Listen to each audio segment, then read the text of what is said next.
Sheep এবং deer এদের plural form কি হবে?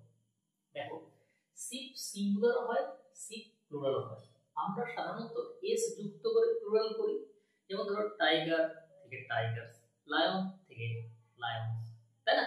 কিন্তু এখানে শিপ কিন্তু সিঙ্গুলার হয়, শিপ কিন্তু প্লুরাল হয়। শিপ মানে কি? ভেড়া। ডিয়ার সিঙ্গুলার হয়, প্লুরাল হয়। এবার কথা হচ্ছে যদি সিঙ্গুলার সেন্সে ব্যবহার হয় তখন সিঙ্গুলার হবে।